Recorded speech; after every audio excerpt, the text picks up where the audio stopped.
ini kan masalah yang sosial di negara kita. Jadi saya ambil yaitu pencegahan stunting melalui pengasuhan dan stimulasi anak usia 0 sampai 2 tahun untuk generasi emas dengan nutrisi dan stimulasi. Nah, ini saya sengaja ambil contoh ini supaya memudahkan kita untuk memahami. Termasuk saya sendiri tentang stunting ini agak ini juga ya, agak apa ya?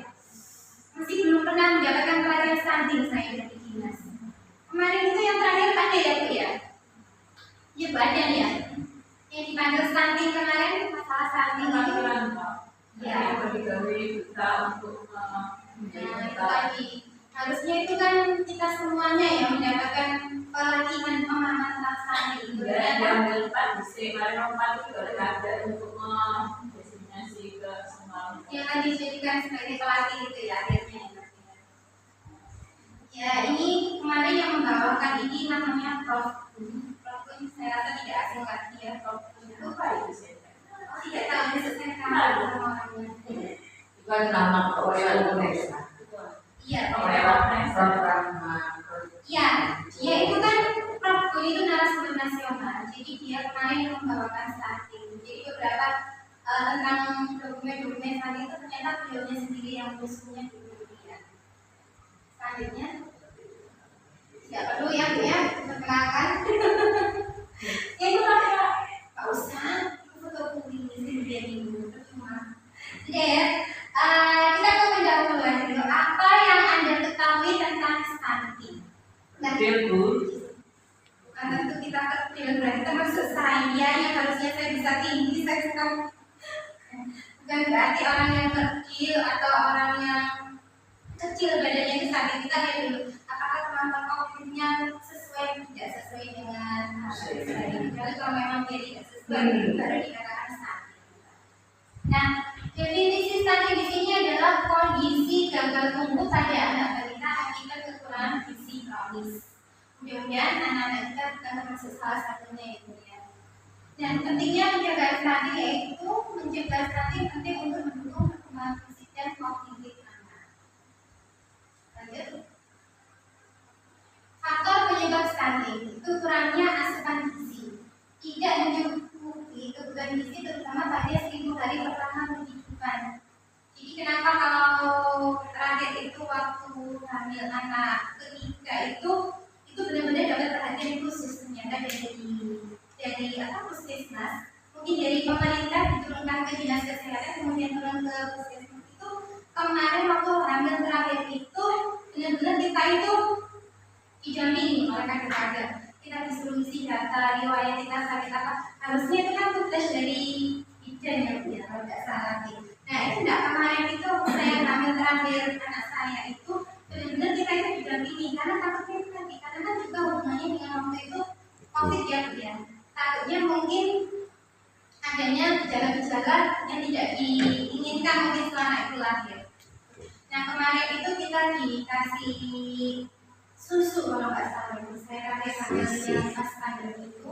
Ya takutnya mungkin ini sebenarnya stunting itu sudah kita dapatkan sebelum pandemi, tapi tidak semarak setelah pandemi. Nah begitu pandemi itu kemarin itu stunting itu sangat banyak sekali diderita oleh anak.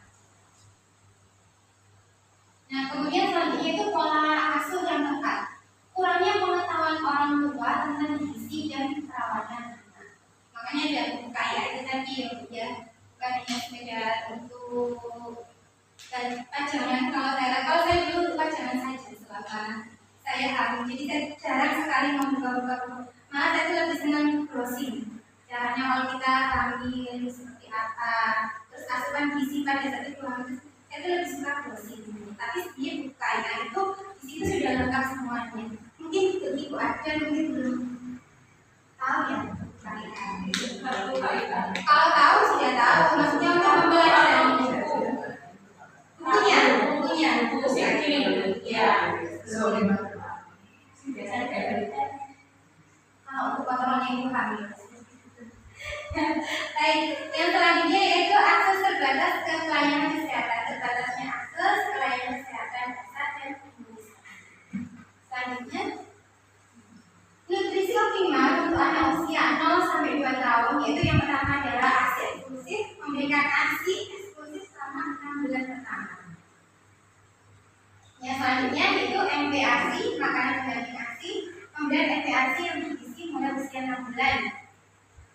kebutuhan nutrien, vitamin dan mineral yang penting seperti zat besi, vitamin A dan C.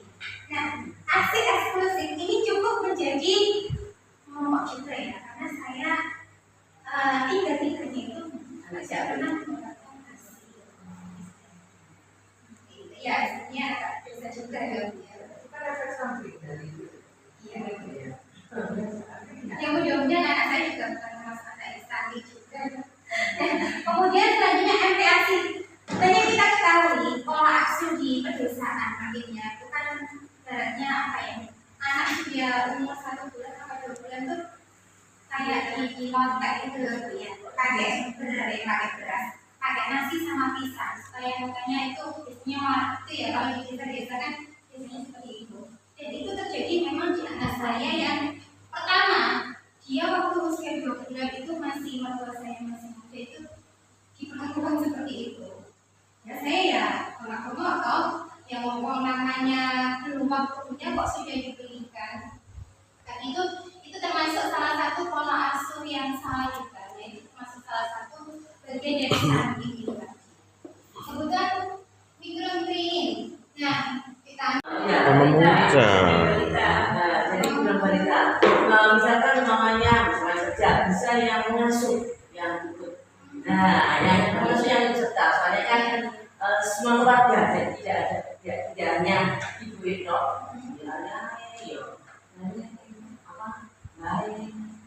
dari pengasuhnya. Nah, bisa. Kalau yang seperti itu kan kaitannya dengan tadi proses dan pretest ya. Iya. Apakah mereka itu bisa mengakses link yang diberikan Bisa. oleh panitia? Mungkin dibantu oleh panitia juga ya.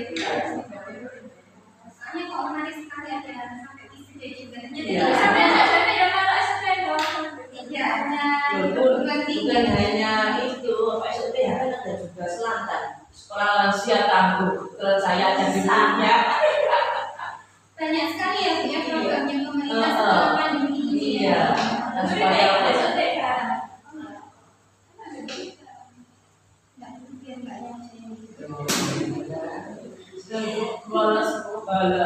Jadi sebetulnya indikasinya apa? Kalau misalnya dia lulus dan sudah indikasinya apa? pokoknya setiap pertemuan itu harus hadir. Oke. Setiap pertemuan harus hadir. Iya, itu poin pertama ya. Nah, itu kan dari ada aktivitas sama khusus tadi kan. Saya nggak tahu nanti apa namanya yang sendiri ya. Coba ditambahkan. Praktek nyatanya adalah coba lihat penampilan ibunya. Mama rembes, dulu Kalau ini kan gini ya, Iya. itu kan diri sudah. Otomatis kan kita ada outputnya. Nah, outputnya itu apa? Nah, gini. Apakah ke keluarganya Ya, atau gini, masyarakat? jadi misalkan ya ini ada mama 10. Nah, mama 10 ini mungkin kan dari ambil ada yang dari RT 1, 2, 3, 4, 5. Nah, dari RT 1 ada berapa orang? Nanti di upaya yang sudah lulus itu mereka kan sudah punya ilmu, ditularkan kepada yang lain. Seperti itu. dari kecamatan atau kelurahan turun ke RT itu. Jadi apa sih? Trainer of trainer. Ya, gitu. Training of trainer. Outputnya itu untuk masyarakat. Masyarakat Wah.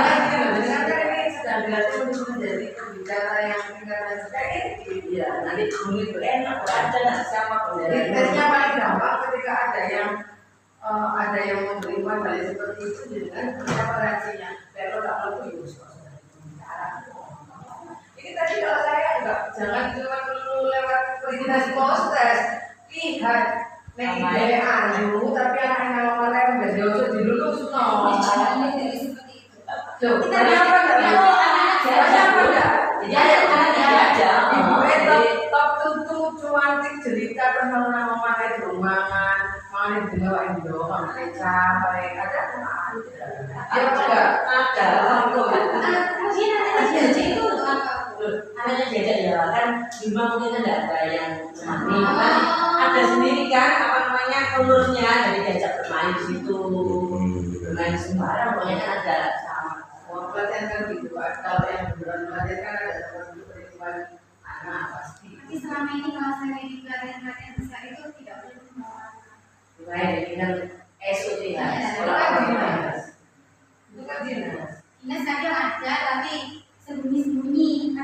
anak itu sama ya ada kayak anaknya ngajar dulu. Tapi memang sebenarnya itu kalau untuk pelatihan yang khusus formal kayak gini itu memang tidak boleh membawa. Tapi kalau memang itu hubungannya dengan keluarga, maka mungkin diperbolehkan ya Bu ya. Ada yang disediakan khusus.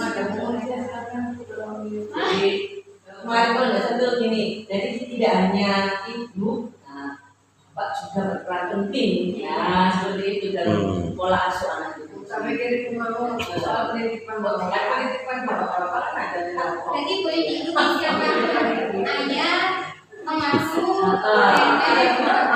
Bisa misalnya jam-jaman kan ya. Oh, Bapak sih doanya. Tapi sekarang masih di tingkat kecamatan. Nah, sekarang yang berjalan di tingkat Kelurahan. Kelurahan satu RT ini berapa? Satu RW ini berapa? 10 sampai 20. Satu RW. Satu RW 10 sampai 20. Minim 10 paling banyak. karena kan di RW kan banyak sekali. Nah, berarti sebenarnya banyak ratusan. Tujuh. Berarti kalau satu kelurahan kira-kira 10 RW berarti sekitar 200-an. Ini gimana boleh?